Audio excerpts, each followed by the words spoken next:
아멘. 네, 우리 서로 또 반갑게 인사하겠습니다. 잘 오셨습니다. 큰 은혜 받으시기 바랍니다. 잘 오셨습니다. 네, 어떻게 식사 잘 하셨습니까? 네, 조금 피곤할 수도 있는데 여러분, 네, 피곤을 이기시고 또 오늘 예배에 승리하시는 저와 여러분 되시기를 소망합니다.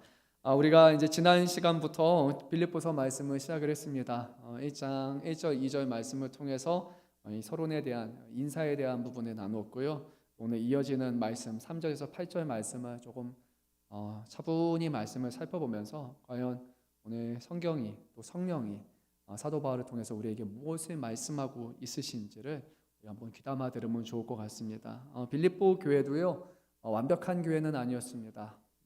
한 사람의 헌신을 통해서 한 여인을 통해서 그 집을 열어주고 또 그 집에서 예배함을 통해서 교회가 시작되었고 또 그 교회에 선한 일들이 많이 나타났지만 어떤 교회라 할지라도 완벽한 교회는 없는 것 같습니다. 4장을 넘어가게 되면 거기에 두 여인의 이름이 등장하고 그들이 갖고 있던 어떤 분란과 어려움에 대해서 사도 바울이 직접 언급할 만큼 빌립보 교회도 참으로 하나님의 복음에는 잘 감당하는 교회였지만 그 안에도 문제가 있었거든요. 그래서 이 말씀을 또 묵상하면서 저도 그런 생각이 듭니다. 우리 금천 양문교회라 할지라도 분명히 문제는 있습니다. 문제 없는 교회는 없어요. 근데 중요한 것은 무엇이냐?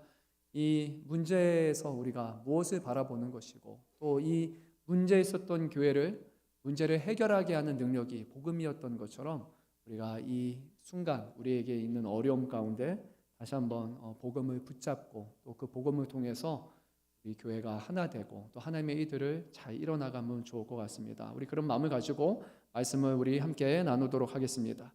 오늘 이 본문의 말씀을 읽으면서 제게 너무 회개가 많은 것 같아요. 회개할 게 많았는데 뭐냐면 이 3절 말씀 한번 읽어볼게요. 그러면 여러분 생각이 나고 왜 그런지 제가 아실 것 같아요. 3절 말씀 한번 읽어보겠습니다.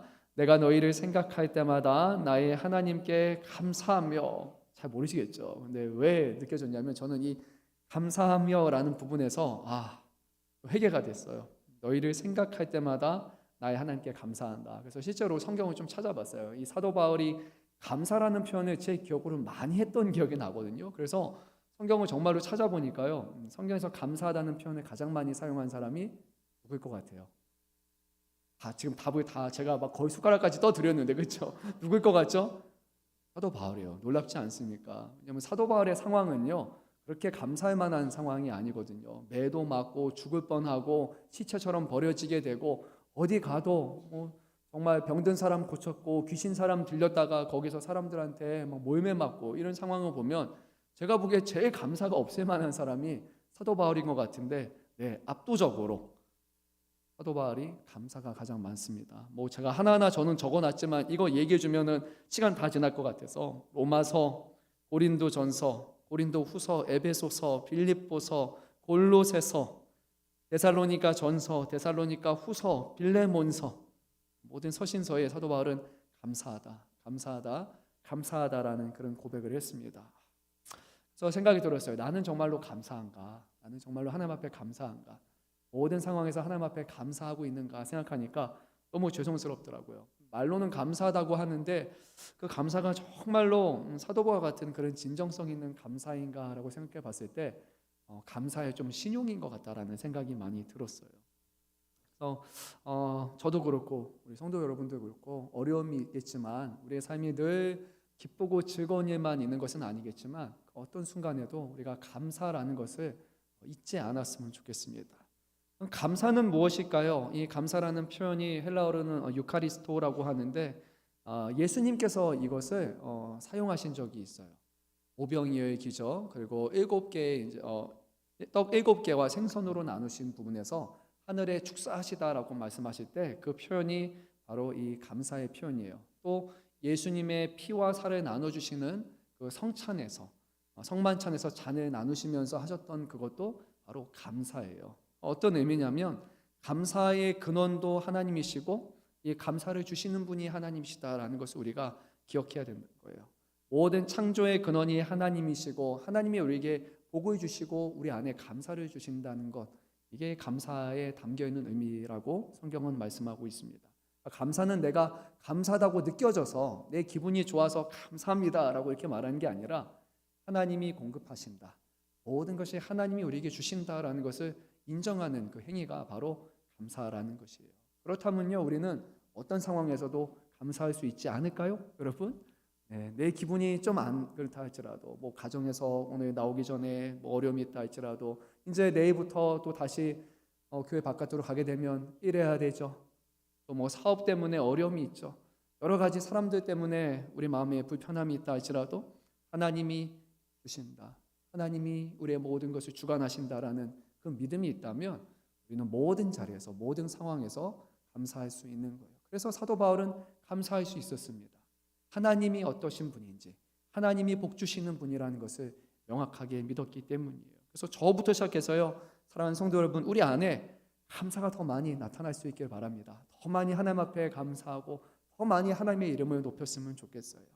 사도 바울이 했던 감사는요, 거의 한 번 정도만 제외하면 늘 감사의 대상은 하나님, 하나님, 하나님, 하나님이라고 그는 일관되게 외쳤어요. 그래서 우리 성도 여러분들도 그렇고요, 청년분들도 그렇고, 감사로 또 하루를 시작하고 감사로 하루를 끝마치고, 또 중간중간 여러분에게 위기가 올 때마다 하나님 바라보면서 하나님 감사합니다 라고 이렇게 외치면서 우리의 삶을 또 계속해서 하나님 앞에 드릴 수 있기를 바랍니다. 생각해 보면요, 감사하기 힘든 분들 계시잖아요. 뭐 하나하나 누구라고 말할 수는 없지만 특별히 우리 교회 성도 안에도 이렇게 육신적으로 많이 어려움이 있는 분들이 계세요. 그래서 제가 기도할 때마다 하나님, 하나님, 하나님 기도하고 하나님 앞에 간절히 구하는데 여전히 몸이 이제 불편하시고 오히려 몸이 점점 악화되는 것을 보게 되고, 그 가정도 또 성도님도 하나님 앞에 의지하면서 기도하는데도 정말 좀 회복이 됐으면 좋겠는데 그렇지 않은 거예요. 그러니까 제 마음이 너무 어려운 거예요. 그래서 과연 나도 이런데 당사자인 성도님과 그 가정은 또 어떨까 생각하면 인간적으로는 그 성도님과 가정에게 좀 미안한 마음이 들고, 또 하나님한테도 때로는 좀 하나님 좀 해주시면 좋은데, 좀 들어주시면 좋은데 라는 그런 마음에 좀 이렇게 들 때도 있어요. 그런데 그래도 오늘 말씀을 제가 또 보면서 저에게 위로가 됐어요. 하나님이 모든 것을 아시고 하나님이 복을 주시고 하나님이 우리와 함께 하신다라는 것, 그것이 우리에게 감사의 제목이기에 여러분이 어려움을 겪는다 할지라도 그 가운데서도 늘 눈을 들어 하늘을 바라보시고 하나님을 의지하며 살아가시기를 간절히 소망합니다. 너희를 생각할 때마다라고 감사하다라고 말하고 있는데 4절 말씀을 보게 되면 간구할 때마다라고 연결되기 때문에 아마 정황상 사도 바울이 기도하는 중에 하나님께서 이 빌립보 교회 성도들에 대해서 이렇게 생각나게 하시는 거예요. 그리고 이 빌립보 교회에 대한 성도에 대한 생각이 결국에는 꼬리를 물어서 하나님에 대한 감사로 귀결이 됩니다.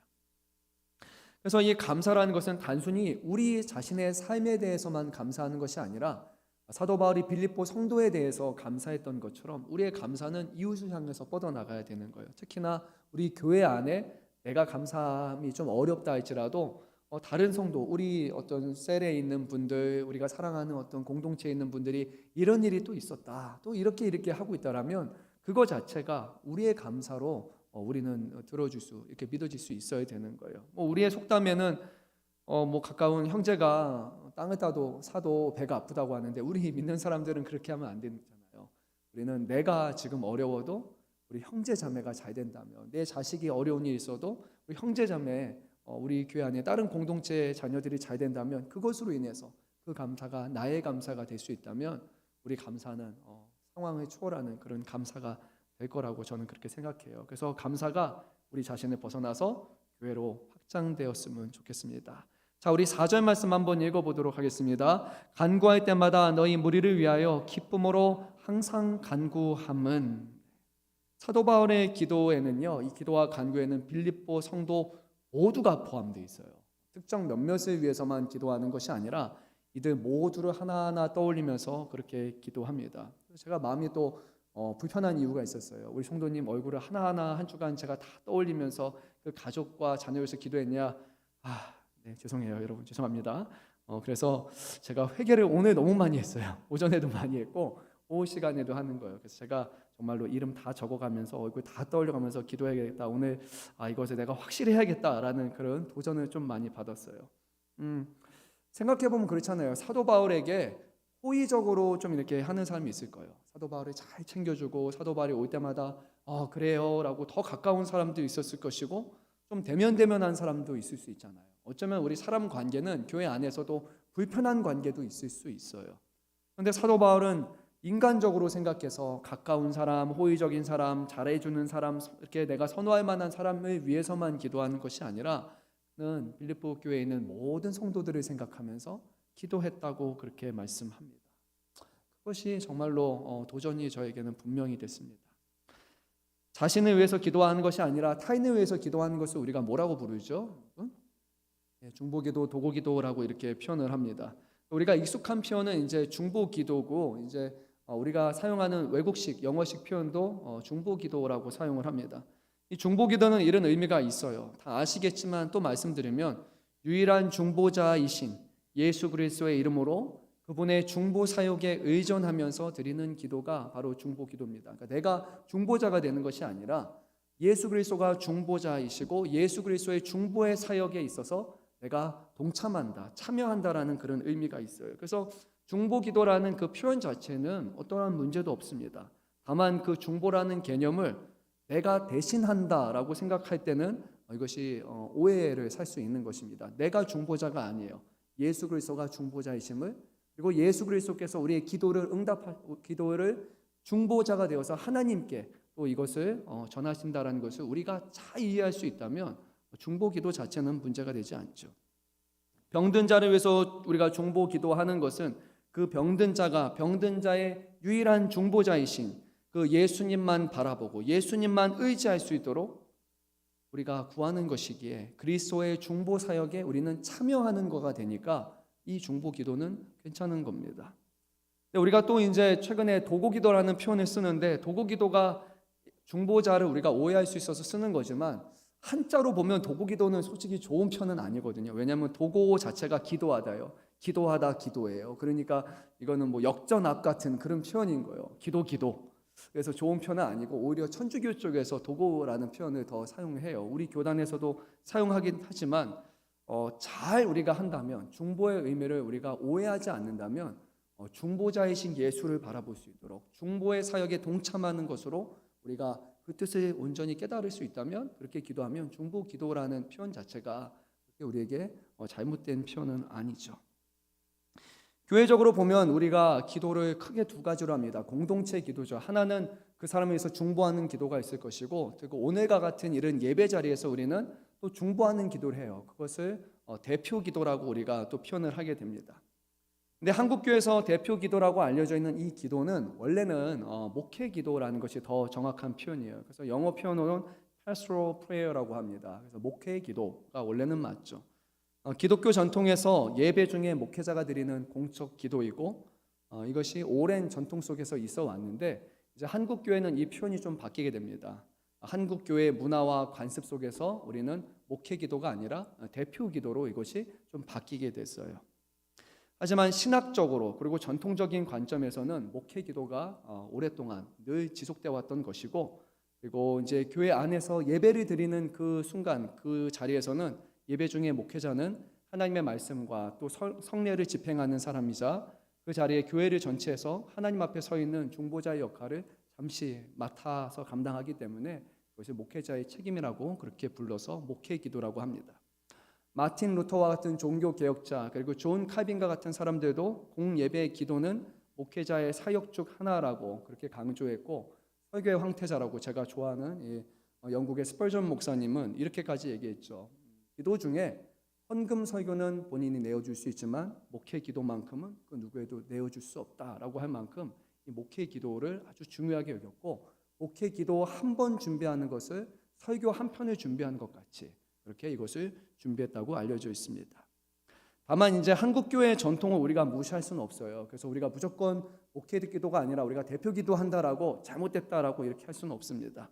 선교사님들이 한국 교회에 오셨을 때 한국어에 능통하지 못한 것도 있었고, 그리고 성도들에게 기도를 할 수 있는 것을 참여할 수 있게 하기 위해서 또 가르침과 교육의 의도를 가지고 이 대표 기도를 하게 되는 거예요. 저는 목회라고 생각해 볼 때 목회는 단순히 목사의 하는 일이다라고 그렇게 하지 않습니다. 목회가 본래 의미하는 바가 목양, 곧 양을 돌보는 것이라고 우리가 생각한다면 교회 안에 있는 리더들 또한 분명히 이 목양의 일에 같이 참여하는 자가 되어야 된다고 저는 그렇게 생각해요. 목회는 목사 혼자가 하는 게 아니라 목회는 교회에 있는 모든 성도들이 같이 하는 거잖아요. 제가 다 하는 게 아닙니다. 여러분들이 같이 도와서 합력하는 거예요. 다만 중요하게 여겨야 될 것은 이것이에요. 우리가 하는 이 앞에 대표기도라고 알려진 이 목회기도가 단순히 대표성을 띈 그런 기도가 아니라 그 의미가 목회라는 차원이라는 것을 우리가 염두에 두고 그리고 기도해야 한다는 것이에요. 목회자가 설교를 준비하는 것 같이 성경과 우리의 현실 그리고 신학과 목회가 만나는 그 자리에서 이 기도가 이루어질 때 잘 준비되고 그리고 이 기도를 위해서 기도하고 준비함을 통해서 이 하나의 기도, 한 번의 기도가 정말 많은 사람들로 하여금 하나님께 나아갈 수 있게 하고 그리고 하나님의 기뻐하시는 뜻에 참여할 수 있도록 돕는 것이기에 정말로 이 기도를 중요하게 우리가 여겨야 되는 거예요. 오늘 우리 장로님이 하시고 또 우리가 5주일 때는 안수지사님이 참여하시고 그리고 우리 수요일에는 우리 권사님도 하시고 주일 오후에는 청년분들이 하잖아요. 물론 이게 부담이 있어요. 부담이 있는데 거룩한 부담이니까 맞는 거예요. 여러분들이 정말로 하나하나 기도하시고 준비하시면서 정말 이 기도가 하나님께 드려지고 모든 회중으로 하여금 정말 그 목양의 마음을 품고 또 그 주님의 마음으로 나아갈 수 있도록 우리가 준비하는 거예요. 보통 우리가 목회 기도에서 하는 것이 몇 가지가 있습니다. 처음에는 하나님을 찬양하는 것이 빠져서는 안 돼요. 하나님의 거룩하신 성품, 하나님의 주권, 하나님의 위대하심을 우리는 이 기도 중에 선포해야 되고 우리의 자백하고 회개하는 것이 분명히 필요합니다. 우리의 죄와 회중의 죄를 하나님 앞에 고백하고 용서를 구하는 것이 들어가요. 그리고 감사가 반드시 포함됩니다. 내가 받은 감사뿐만이 아니라 이것은 공동체적으로 우리가 받은 은혜와 또 기도된 응답에 대해서 감사하는 행위가 있어야 하는 것이에요. 그리고 중보와 간구가 있습니다. 교회와 성도와 나라와 그리고 선교 이 모든 일을 위해서 중보자 되시는 예수 그리스도를 의지하면서 우리는 서로를 위해서 간구하는 것이 필요해요. 그리고 설교자와 말씀을 듣는 회중을 위해서 기도하는 것이 전통적으로 이 목회의 기도에 포함이 되는 것입니다. 여러분들이 준비하시면서 제가 들어요. 부담이 된다라는 얘기 드는데 요즘에 제가 수요 예배 때 보니까 잘하세요. 너무 기도가 제게 은혜가 되고 야, 우리 권사님 너무 잘하신다. 우리 장로님들도 늘 그러지만 야, 저런 기도를 하실까 제가 이렇게 나보다도 너무 잘하시는 것 같아서 도전받을 때가 많거든요. 잘하고 계시고 거룩한 부담을 가지고 정말로 그 본질을 잘 꿰뚫으면서 본질을 드러내는 그런 기도로 준비하면 좋을 것 같습니다. 우리 말씀은 오늘 좀 한 절 한 절 보고 있는데요. 5절 말씀도 한번 좀 읽어보면 좋을 것 같습니다.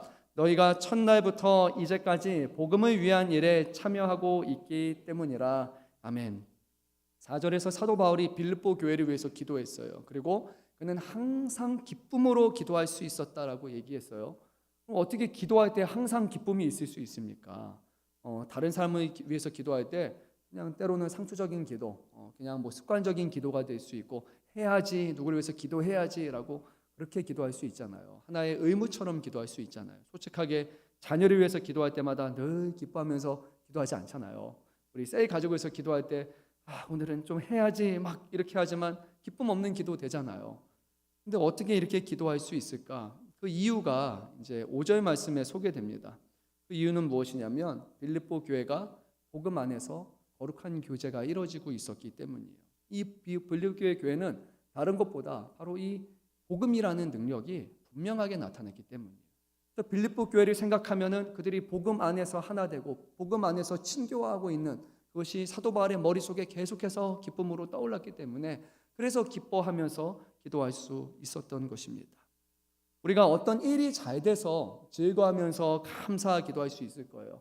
자녀들이 어떤 대학에 입학하는 부분이 잘 되고 남편이나 또 자녀들 누군가가 어떤 직장에 잘 들어가거나 승진하는 것 그리고 건강에 문제가 있었는데 건강이 회복되면 하나님 감사합니다. 우리가 이렇게 즐거워하는 마음으로 기도하잖아요. 근데 그렇지 않다 할지라도요. 이렇게 즐거운 마음으로 기도할 수 있는 것은 바로 이 빌립보 교회는 복음 안에서 교제하고 있었기 때문이에요. 복음 안에서 하나됨이 이루어지고 있었기 때문이에요. 성도의 교제가 성령의 교통 안에서 복음 안에서 이루어지기 때문에 즐거워할 수 있다는 것이 정말로 저는 중요하다고 생각이 듭니다. 외적으로 일어나는 어떤 현상에 대해서 그 결과가 우리에게 즐거움이 되는 것이 아니라 복음 안에 머물러 있다면, 복음으로 하나 되기 위해서 힘쓰고 있다면, 그러면 즐거워할 수 있는 거고 즐거운 마음으로 기도할 수 있는 거예요. 왜냐하면 하나님의 뜻이 그 교회 가운데서는 생생하게 나타나고 있고 이루어지고 있기 때문이에요. 그런데 만약에 이 교회가, 어떤 교회가 우리 금천 양문교회일 수도 있고, 어떤 교회가 막 성도들의 좋은 소식이 막 일어나고 있어요. 막 뭐가 잘 됐어요, 뭐가 문제가 해결됐어요. 그런데 복음은 드러나지 않고, 복음과 상관없이 그냥 우리가 어떤 것이 잘 되는 거, 소위 말하면 세상에서 말하는 복을 받는 거라는 그런 일들만 되고 있다면, 이거는 그렇게 즐거움의 기도가 될 수는 없는 거예요. 만약에 어려움이 있다 할지라도 정말로 우리 안에 복음의 능력이 나타나고 복음이 생생하게 이루어지고 있다면 그것은 즐거움이 될 수 있는 겁니다. 우리는 좀 다른 시각을 봐야 되는 거예요. 교회의 본질은 바로 복음이라는 것을 분명하게 우리는 기억해야 됩니다. 그렇기 때문에 이 빌립보 교회는 복음 안에서 교제가 이루어질 수 있었습니다. 오늘 말씀에 참여라는 그런 표현을 사용하고 있지만, 이 참여라는 것은 정확하게 이제 헬라어를 보게 되면 교제라는 의미가 되는 거예요. 그러니까 어떻게 보면 친교와 교제, 교류가 일어나고 있는 것을 의미하는 겁니다. 복음 안에 성도의 교제가 이루어져야 되고, 그리고 복음 안에서만 성도의 교제가 바르게 이루어질 수 있다는 것을 오늘 성경은 우리에게 분명히 말씀합니다. 우리 사도신경 여러분 기억하시죠? 사도신경 뒷부분에 하면 이런 고백이 우리에게 있습니다. 성도가 서로 교통하는 것과, 그렇죠? 성도가 서로 교통하는 것과, 이것이 바로 여기서 말하는 교제예요. 죄를 사하여 주신 것과 몸이 다시 사는 것과 영원히 사는 것을 믿사옵나이다. 성도가 어떻게 서로 교제하고 교통할 수 있을까? 이것은 복음 안에서 하나님의 도우심 가운데서만 가능한 겁니다. 우리의 인간적인 어떤 대화나 또 세상에서 일어나는 재미난 일들, 소재거리를 풀어놔야 우리 뭔가 잘 통하는 것 같아, 우리가 뭔가 좀 대화가 있고 교제가 되는 것이, 그게 아니에요. 성도의 교제는 성령께서 우리 안에서 이루시는 일이기 때문에 하나님의 일들에 대해서 얘기하고 싶고, 하나님의 복음의 능력에 대해서 우리가 말하고 싶고 자랑하고 싶고, 또 이렇게 할 수 있는 것은 뭐냐면 우리가 그 복음의 사역에 참여한 사람이 될 때만 우리가 실제로 그것으로 인해서 교제하고 교류할 수 있는 거예요. 하나님의 일들을 서로 바라보고 있다면 우리는 그것 때문에 서로 공감대가 형성될 수 있고, 그것으로 인해서 기뻐할 수 있는 겁니다. 복음의 사역, 전도의 사역, 또 교회 안에서 헌신하는 다양한 사역이 정말로 그 안에 복음을 우리가 의지하고 복음의 능력이 나타나기 위해서 하고 있다면, 주변에 어려운 일들이 있다 할지라도 우리는 그거 생각하지 않아요.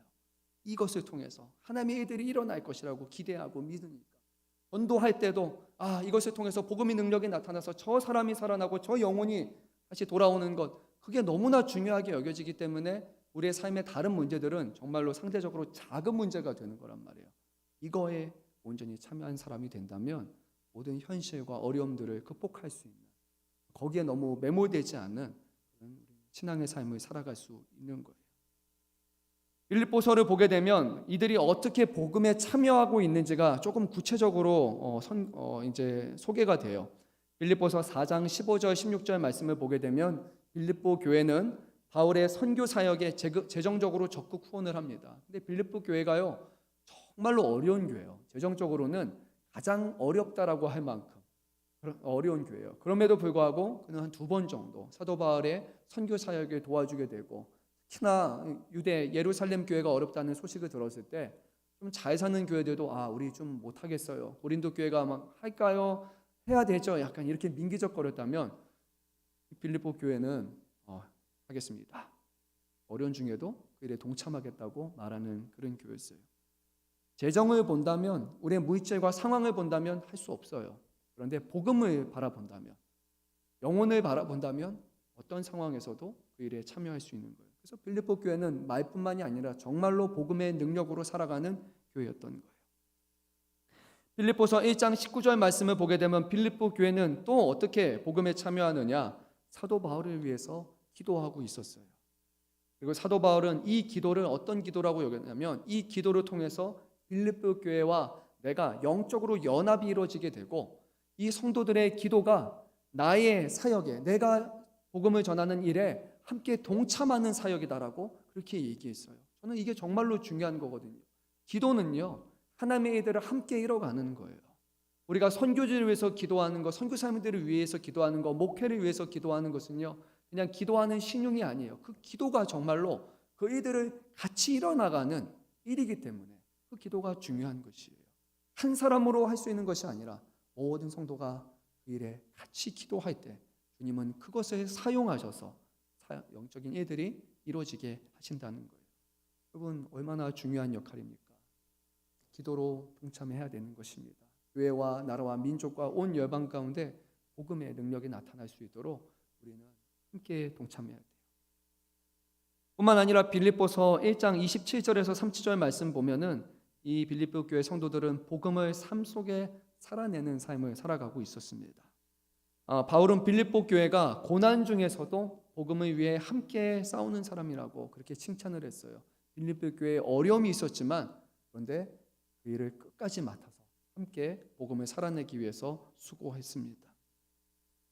그리고 오늘 이어진 6절 말씀을 보게 되면 이 일을 시작하신 분이 하나님이시기 때문에 주님이 오시는 날까지 이 복음의 일들이 또 교회 안에 거룩한 일들이 온전히 이루어질 것이라고 사도 바울은 확신했습니다.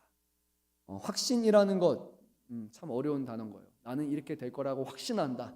우리가 확신할 만한 것이 몇 개가 되겠습니까? 저는 거의 없는 것 같아요. 근데 사도 바울은 오늘 이 말씀에서 한 가지를 명확하게 말합니다. 한번 6절 말씀 읽어보도록 하겠습니다. 너희 안에서 착한 일을 시작하신 이가 그리스도의 예수의 날까지 이루실 줄을 우리는 확신하노라. 아멘. 이 사람이 부자가 되느냐, 잘 되느냐, 사업에 성공하느냐, 어려움의 문제가 해결되느냐, 그것에 대한 확신이 아니에요. 근데 하나님께서 시작하신 착한 일들이 예수 그리스도가 재림하셔서 오시는 그날까지 반드시 이루어질 것이라는 일에 대해서는 사도 바울은 확신을 했습니다. 왜냐하면 시작하신 이가 하나님이시기 때문에 그 일을 끝마치신 이도 하나님이시라는 것이에요. 하나님이 시작하신 일들은 우리가 확신할 수 있습니다. 모든 결과, 모든 과정 가운데 하나님이 행하시기 때문이에요. 그럼 6절 말씀에서 착한 일이 무엇을 가리킵니까? 조금 이 말씀은 복합적이고 훨씬 더 큰 의미를 갖고 있는 것 같아요. 제일 먼저 하나님이 빌립보 안에 교회에서 시작하신 그 선한 일, 착한 일은 무엇입니까? 이 안에 성도들의 마음을 회심시켜 주시고 그들을 중생에서 다시 살아나게 하시고 그들의 믿음을 주시고 성령의 역사가 일어나게 하시고 하나님의 부르심에 그들이 응답하여서 구원의 역사가 일어나게 된 것이 가장 먼저 일어난 것이에요. 하나님이 시작하신 선하신 일의 첫 번째는 바로 구원의 사역입니다. 근데 구원의 사역으로 한 번 구원받는 것으로 끝이 나지 않습니다. 하나님은 성도로 부르셨다면 그 한 사람 한 사람이 결국에는 예수 그리스도를 닮는 삶의 변화가 일어나게 하세요. 우리가 이것을 신학적인 용어로는 성화라고 그렇게 표현을 합니다. 거룩해지는 거예요. 예수 그리스도를 닮는 것이에요. 내가 구원받았습니다. 나 이제 다 끝났습니다. 이거 아니에요. 신앙이라는 거, 우리의 믿음이라는 것은 내가 예수님 영접하고 거기서 끝이 나는 것이 아니라 이제 거기가 시작점이라고 늘 말씀드립니다. 이제 우리는 하나님의 자녀가 되었고 이제는 우리가 세상의 자녀에서 멸망과 진노의 자녀에서 축복의 자녀가 되고 하나님의 자녀가 되고 예수 그리스도를 닮은 자가 되었으니까 이제는 우리가 그분을 더욱더 닮아가기 위해서 그 하나님을 기뻐하시는 일을 위해서 우리는 살아가야 되는 거거든요. 이것이 구원의 여정 속에서 일어나는 거예요. 성화, 곧 거룩해지는 거예요. 우리의 삶의 순종과 헌신이 일어나고 우리의 인격이 변화가 되는 거예요. 옛것이 사라지고 옛사람이 변하고 새사람이 되는 거예요. 그리스도와 함께 십자가의 예전의 모습은 못 박히고 죽는 것이고 세상에 대해서, 세상이 나에 대해서 이제는 죽는 것, 그리고 예수 그리스도로 다시 살아나는 그 삶의 변화는 바로 우리 모든 성도들이 알아봐야 되는 것이고 사모해야 되는 것이고 하나님께서 그 일을 우리 가운데 이뤄가신다는 거예요. 우리 생각으로는 아직 아니라고 생각할 수 있어요. 아직은 아니에요. 하지만 예수 믿기 전에 우리의 삶과 비교해보면 분명히 바뀌었거든요.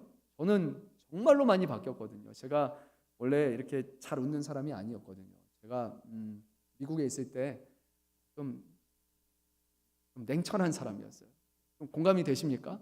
잘 안 웃어요. 그리고 좀 철두철미했어요. 이거 맞아? 아니야. 확실했거든요. 아니면 그냥 끝이에요. 정확하게 해야 돼요. 시간, 어떤 일에 대해서 저는 이거 틀린 거 자체를 못 봐요. 사람들이 하는 거 자체에서. 근데 예수 믿고 나니까 다 돼요. 괜찮아요. 아니 그럴 수도 있고 저럴 수도 있지. 그가 그렇게 중요해. 제가 봐도 제 자신이 어떨 땐 좀 바보가 된 것 같은데 너무 많이 바뀐 거예요. 여러분들도 좀 놀라실 수도 있어요. 저 정말 심했거든요. 친구들이 늘 얘기했어요. 우리 친구는 제가 이제 의과로 갔지만 의사가 아니라 변호사가 돼야 된다 얘기하고, 그리고 하는 일이 정말로 타협 없이 해요. 신앙도 좀 그랬어요. 교회 안에서 이렇게 장난치거나 딴짓하는 사람 있으면 가서 한마디 하고 와요. 예배 시간에 지금 뭐 하고 있냐고 진짜 이렇게 앞에서 그렇게 할 정도로 막 진짜 좀 심했어요. 제가 봐도 명확해야 돼요. 정확해야 돼요. 틀리면 안 돼요. 그런 거 자체를 허용을 못했던 사람인데 지금 전혀 안 보이시죠? 저는 놀라시는 것 같아요. 그렇죠? 그래서 제가 감사해요. 그렇게 제가 목회 사역했다면 우리 성도님들 다 떠나게 됐겠다 그런 생각이 들거든요. 그런데 하나님이 그것보다 정확하게 잘하는 것보다 더 중요한 것이 무엇인지를 저에게 너무 많이 깨닫게 하셨고, 제 스스로가 얼마나 부족한 사람이고 얼마나 모자른 사람인지를 깨닫게 하셨거든요. 경험적이에요. 이거는 절대적인 것은 아니에요. 그런 거예요. 남에 대해서 지적 잘하는 사람이 실제로 자기 잘 못하는 사람이 많아요. 그게 어느 순간 깨달아졌어요. 저 사람이 하는 거 하나하나 평가했는데 내 자신을 하나하나 평가해 보니까 나도 허점도 많고 나도 잘못한 게 너무 많은데, 근데 내가 정말로 누구를 그렇게 함부로 할 수 있을까? 이게 저에게 탁 머리 한 대 맞은 것처럼 왔어요. 주님 그렇게 안 보겠습니다. 그렇게 판단하지 않겠습니다. 비판하는 것으로 하나님이 우리를 비판하신다고 하셨으니까 그렇게 안 하도록 노력하겠습니다. 아직 완벽하지 않아요. 한 50% 된 것 같아요. 그래도 말씀 들으면서 다시 회개하고, 주님 모자란 사람, 모질이를 또 사랑하셔서 또 주님의 일들을 이뤄가십니다. 말씀 보니까 늘 저에 대해서 꾸짖는 말씀인 것 같은데 하나님 죄송합니다. 목회자인데 아직도 못하고 있는데 또 해보겠습니다. 늘 그런 마음을 가지고 거룩해지기 위해서, 주님을 닮아가기 위해서 노력하는 것이죠. 하지만 감사한 것도 하나님이 조금이나마 저의 삶 가운데 이것이 변화되게 하시기 때문에, 그리고 이것은 비단 저만이 아니라 여러분들의 삶 가운데 분명히 이뤄가시는 성령의 역사입니다. 하나님이 시작하셨으니까 하나님이 우리를 변화되게 하시는 거예요. 최종적으로 우리가 변화되는 그 모습을 우리는 신학적으로는 영화라고 합니다. 거룩해지는 거, 이거 영광스럽게 되는 겁니다. 이것은 이 땅에서 이루어지는 것이 아니라 바로 하나님의 나라에서 비로소 우리가 하나님 보시기에 온전한 모습으로 변화가 되는 거예요. 하나님이 시작하셨어요. 하나님이 변화하고 계세요. 하나님이 최종적으로 그것을 이루실 것입니다. 우리는 이것을 사모하는 마음을 가지고 예수를 닮기 위해 말씀을 듣고 그렇게 변화되기 위해서 우리 자신의 육신을 치고 우리를 복종케 해서 주님을 닮는 모습으로 살아가는 거예요. 사도 바울이 보니까 이 빌립보 교회는 그런 모습이 보였습니다. 정말로 그런 가시적인 일들이 일어나고 있었어요. 그래서 그 교회를 생각할 때마다 감사한 거예요. 주님이 이루실 것이다. 주님이 변화시키고 계시다. 그들에게 감사가 되었어요. 아마 주님께서 우리 교회를 바라보시면서, 저와 여러분을 바라보시면서도 이것을 기뻐하실 것이라고 생각이 듭니다. 예전에 나 믿지 않았을 때 이렇게 살았는데 많이 바뀌었구나, 많이 변화되었구나. 우리 누구 아무개의 모습을 보니까 나를 닮은 것 같아, 내 모습이 보이는 것 같아. 주님이 우리를 그런 눈으로 바라보실 거라고 저는 생각해요. 확신은 못하지만 저는 그렇게 생각합니다. 주님은 우리를 막 이런 눈동자로 보시면서 잘하고 있냐 이렇게 하는 게 아니라 잘하고 있어 라고 그렇게 보신다라고 생각합니다. 여러분 잘하고 계세요. 그리고 더 잘하셨으면 좋겠어요. 그리고 계속해서 잘해서 누가 봐도 저 사람은 예수님을 닮은 사람이야, 저 사람의 모습에는 예수님의 그림자가 보여 라고 이렇게 칭찬받을 수 있는 사람으로 우리가 살아갈 수 있기를 주님의 이름으로 축원합니다. 자, 우리 7절 말씀으로 좀 이어가겠습니다. 7절 말씀도 한번 읽어볼까요? 내가 너희 무리를 위하여 이와 같이 생각하는 것이 마땅하니 이는 너희가 내 마음에 있으며 나의 매임과 복음을 분명함과 확정함에 너희가 다 나와 함께 은혜에 참여한 자가 됨이라. 아멘. 또 바울이요, 이 빌립보 교회 성도들을 위할 수밖에 없었어요. 이들을 마음에 품을 수밖에 없었어요. 왜 마음에 품을 수밖에 없는가? 그 이유는 지금 빌립보 교회는 사도 바울이 어려운 순간에 늘 함께 했기 때문이에요. 사도 바울은 가택연금 중에 있었어요. 그래서 오늘 7절 말씀에 매임이라고 말하면서 자기가 예수의 복음을 전하다가 수치스럽고 어려운 일을 당했던 것을 얘기하는 거예요. 예수 믿어서 복받아서, 예수 믿어서 높은 직위에 올라가고, 예수 믿어서 사람들에게 인정받는다면 다 예수 믿고 싶을 거예요. 예수 믿으면 이렇게 됩니다. 그러면은 다 하고 싶겠죠. 근데 예수 믿어서 감옥에 들어가야 됩니다. 예수 믿어서 가택연금 돼야 됩니다. 쇠고랑 차야 됩니다. 그러면 누가 그렇게 예수 믿고 싶을까요?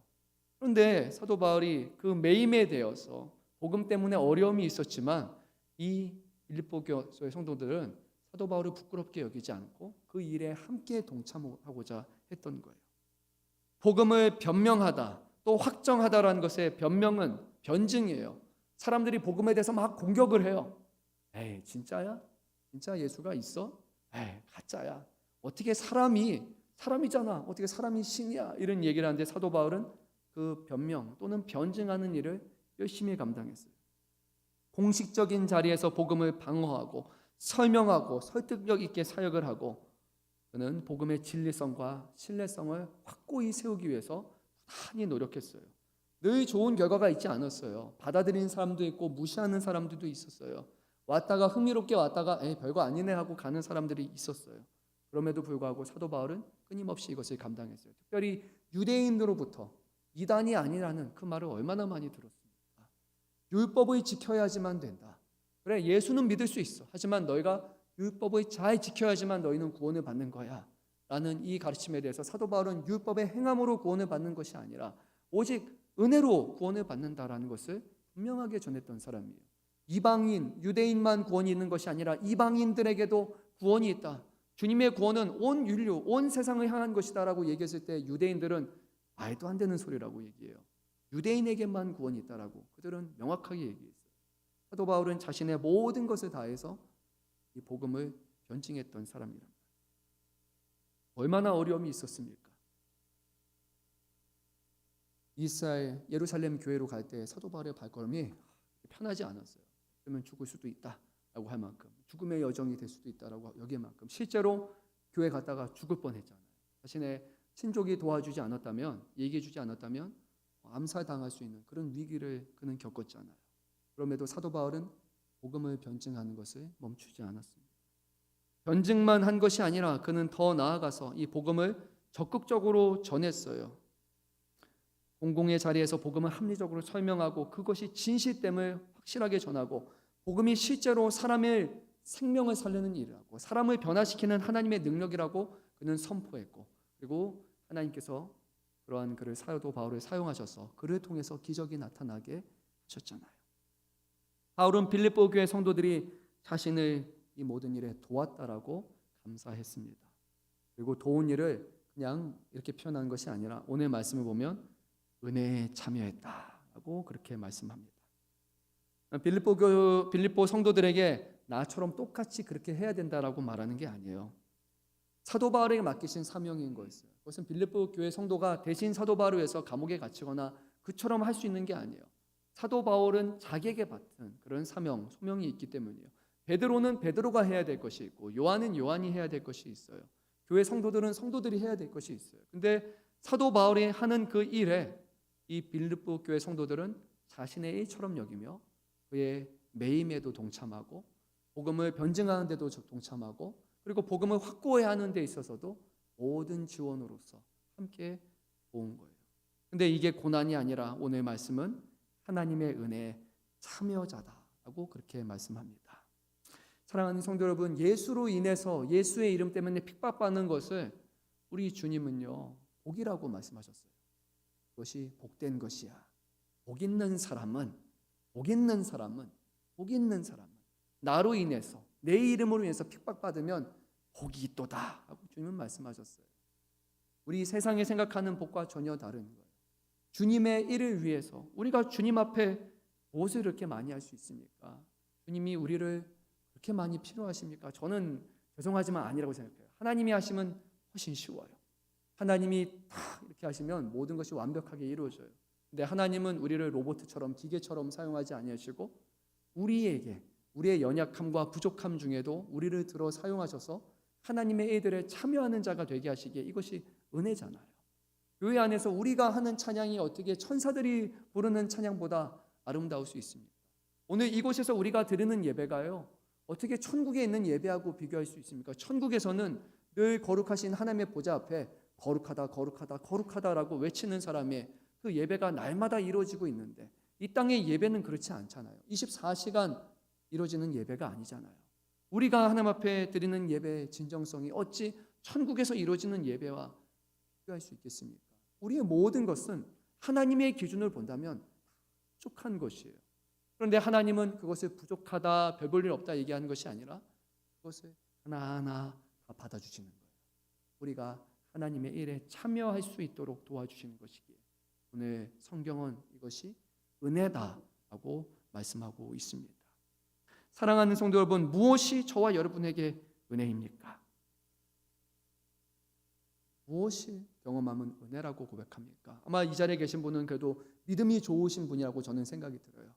고난이 있다 할지라도 그것을 통해서 하나님을 바라볼 수 있게 하신다면, 그 고난 가운데서도 예수 그리스도께서 계심을 믿고 그분을 의지하고 있다면 우리는 그것조차도 은혜라고 말할 수 있어야 되겠죠. 욥이 겪었던 그 어려움이 그에게 단순히 시험이 아니라 그것을 통해서 하나님께 더 나아갈 수 있는 통로가 된다면 그것이 우리에게 은혜가 되는 거예요. 대한민국의 상황, 또 지금 전 세계적으로 일어나고 있는 일이 정말로 어렵고 이루 말할 수 없는 그런 일들이 일어나잖아요. 자연재해가 일어나고 사람들이 죽어가고 있는 이런 실정, 그 현실만 보게 되면 이것은 은혜라고 말할 수가 없잖아요. 하나님의 심판이다라고밖에 느껴질 수밖에 없는 일이에요. 하지만 이 고난과 이 어려운 상황에서 우리가 자포자기하고 원망하는 것이 아니라 이 눈을 들어서 주님의 일하심과 주님의 살아계심과 주님이 말씀하시고자 하는 것에 귀 기울일 수 있다면 우리가 은혜로 받을 수 있는 것입니다. 어떠한 상황도 어떤 어려움도 우리 모두에게는 다 은혜라고 말할 수 있어요. 왜냐? 하나님께서 우리의 삶 가운데 일하고 계시기 때문입니다. 사랑하는 성도 여러분, 우리 안에 이런 은혜가 충만했으면 좋겠어요. 우리 좋아하는 찬양처럼 모든 것이 은혜라는 그것처럼요, 우리의 모든 삶이 고난과 어려움조차도 하나님이 우리를 위해서, 우리를 사랑하셔서 우리 더욱더 좋은 길로 가게 하기 위해서 베푸시는 은혜라고 우리가 고백할 수 있기를 바랍니다. 두 가지 오늘 우리 얘기했어요. 감사, 은혜, 이 두 가지만 우리가 잘 할 수 있다면 정말로 우리는 복받은 인생이라고 고백할 수 있지 않겠습니까? 한 주간 하나님 감사합니다, 하나님 은혜입니다, 이 두 가지만 잘해도요 우리의 삶은 많이 바뀔 거라고 그렇게 생각이 듭니다. 성도 여러분, 정말로 하나님의 은혜를 경험할 수 있기를 소망합니다. 우리 끝으로 8절 말씀을 읽도록 하겠습니다. 내가 그리스도의 심장으로 너희 무리를 얼마나 사모하는지 하나님이 내 증인이시니라. 아멘. 이제 끝으로 사도 바울은 자신이 빌립보 교회 성도들을 얼마나 사모하다, 이거는 보고 싶어하다는 거잖아요. 얼마나 보고 싶어하는지를 지금 말하고 있습니다. 그리스도의 은혜 안에 머물러 있으면요 서로가 서로를 사모하게 돼요. 서로를 보고 싶어하는 겁니다. 잘 한번 생각해 보세요.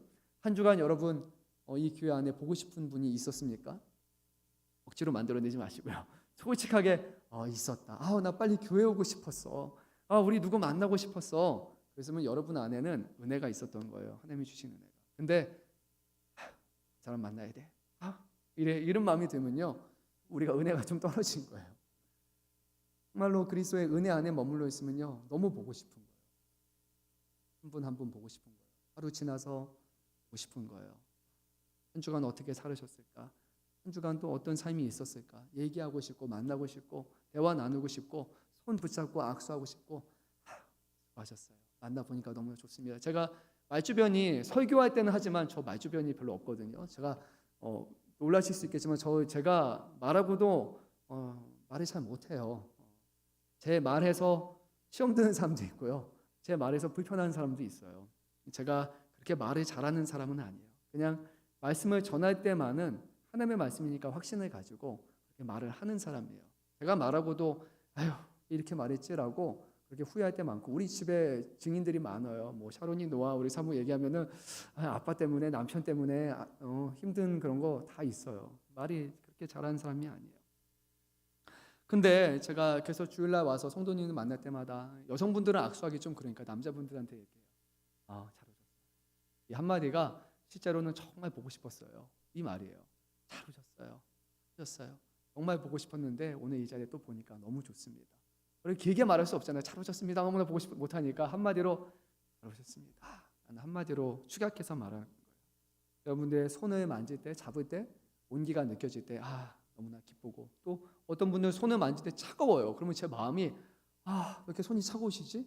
이게 좀 걱정이 될 정도로 뭐가 몸이 안 좋으신가, 어떤 부분이 있었나 이렇게 염려가 될 때가 있어요. 우리 안수 지사님 한 분 계신데 지금은 손이 따뜻하세요. 근데 작년에 손이 너무 차가우셔서 만질 때마다 제 마음이 너무 아픈 거예요. 몸이 안 좋으신가? 왜 이렇게 손이 차시지? 근데 이제 손이 따뜻하니까 손이 따뜻하시네요. 제가 이렇게 한 번씩 얘기하거든요. 성도님을 볼 때마다 저는 정말로 보고 싶어하면서 봅니다. 여러분들은 좀 아닌 것 같지만 저는요 그래요. 청년분들 이렇게 봐서 너무 좋고, 우리 원사님들, 지사님들, 장로님들, 그리고 우리 너무나 사랑하는 우리 원로 목사님, 사모님 또 이렇게 볼 수 있어서 너무 좋아요. 믿지 않는 사람들을 보는 거 그게 아니라 정말로 믿는 사람들, 하나님을 사랑하는 사람들을 볼 수 있다는 것은 저에게 주신 특권이고 정말로 저는 은혜라고 생각합니다. 사랑하는 성도 여러분, 정말로 한 주간 여러분의 마음이 정말로 교회에 와서 서로를 보고 싶어하는, 사모하는 마음으로 채워졌으면 좋겠어요. 얼마나 보고 싶었는지, 얼마나 만나서 좋은지, 너무 좋다고, 너무 보고 싶었다. 여러분이 그렇게 말할 수 있다면 얼마나 은혜가 충만한 교회입니까? 사도 바울은 저 멀리 있는 성도들 바라보면서 또 보고 싶다라고 고백을 합니다. 그래서 오늘 이렇게 말해요. 내가 그리스도의 심장으로 너희를 얼마나 보고 싶어 하는지 하나님이 내 증인이시라 라고 말합니다. 심장이라고 우리 언어로 이렇게 번역을 했어요. 하지만 원래 이제 표현은 이렇게 하니까 약간 은혜는 떨어지는데 의미는 확실하거든요. 예수의 창자다, 이렇게 말해요. 이게 스플링카라고 하는데 원래는 이 안에는 내장을 말하는 거예요. 심장이 아니라 우리 마음에 있는 어떤 창자를 말하는데, 이 유대인과 또 헬라인의 기준에서 창자를 말하는 것은 어떤 기관이 아니라 깊은 감정을 뜻하는 거예요. 이 안에 있는 깊은 감정. 그래서 우리식으로는 이렇게 표현하는 게 맞을 것 같아요. 우리의 마음속 깊은 곳에서 우러나오는, 이런 표현이 가장 맞을 것 같아요. 그냥 하는 게 아니라 정말로 내 마음 요 깊은 곳에서, 또는 우리의 찬양으로 말하면 내 영혼 깊은 곳에서 나오는 그런 사모함으로 정말로 보고 싶었다라는 고백이 담겨 있어요. 깊은 감정, 자비, 긍휼, 애정, 사랑이 이 안에 함축적으로 담겨 있습니다. 그런데 이것이 왜 내 창자가 아니고 내 심장이 아니라 그리스도의 심장이라고 말했을까 묵상할 수밖에 없잖아요. 그리스도의 자비, 그리스도의 사랑, 그 마음으로 내가 여러분들이 보고 싶다는 거예요. 왜냐하면 우리의 사랑과 우리의 감정은요, 이랬다 저랬다 이랬다 저랬다 이렇게 하잖아요. 근데 예수님의 감정, 예수님이 보이신 그 깊은 사랑의 감정은 십자가에 이시기까지 우리를 끝까지 사랑하신 거죠. 그러니까 일순간의 감정이 아니라 나는 정말 그리스도의 마음과 같이 너희를 죽기까지 사랑한다라는 것이 이 안에 있어요. 그리고 이것이 사도적인 본질이기도 해요. 또는 목회적인 본질이기도 해요. 그리스도의 사랑에 근거하는 것이야말로 우리 교회가 해야 되는 어떤 사역인 거예요. 인간적인 친밀함을 넘어서 복음 안에서 맺어진 그 그리스도의 생명의 사랑이 우리 안에 있을 때 우리가 서로를 보고 싶어하고 서로를 갈망하고 서로를 품어나갈 수 있는, 사람의 힘으로, 사람의 능력으로, 사람의 감정으로 서로를 사랑하는 것이 아니라 예수의 사랑으로, 예수의 능력으로 이 교회가 하나 되기에 이 교회는 주님의 교회라고 우리가 부를 수 있는 것입니다. 내 생각을 넘어서 늘 우리를 사랑하시고 하나 되기를 기뻐하시는 그 그리스도 안에서 서로를 늘 사랑할 수 있습니다. 그래서 우리가 서로 사랑하는 그 이 아름다운 관계는 그리스도께서 우리를 사랑하시는 본성과 자비의 성품을 반영해야 되는 거예요. 말뿐만이 아니라 예수 안에서 사랑합니다, 주 안에서 사랑합니다라는 것은 정말로 주님과 같이 사랑한다는 의미가 돼요. 상투적인 표현이 돼서는 안 돼요. 주의 이름으로 사랑합니다, 그게 아니라 정말로 주님과 같이 내 마음속에 깊은 곳에서 정말 들끓는 심정을 가지고 내 영혼 깊은 사랑하고 하나 되는 것, 그것이 우리 안에 이루어져야 되는 것이고 우리가 그것을 열망하며 살아가야 되는 것입니다. 사랑하는 성도 여러분, 이 짧은 말씀 안에 너무 많은 것이 담겨 있어요. 사도 바울은 이 편지를 통해서 우리에게 분명한 메시지를 전하고 있어요. 하나님은 사도 바울을 통해서 이 빌립보 교회 성도들에게 1차적으로 메시지를 전하고 있어요. 뭐냐? 빌립보 교회가 지금 서로 다투고 있잖아요. 이 안에 어려움이 있잖아요. 어떻게 이것을 바꿀 수 있는가?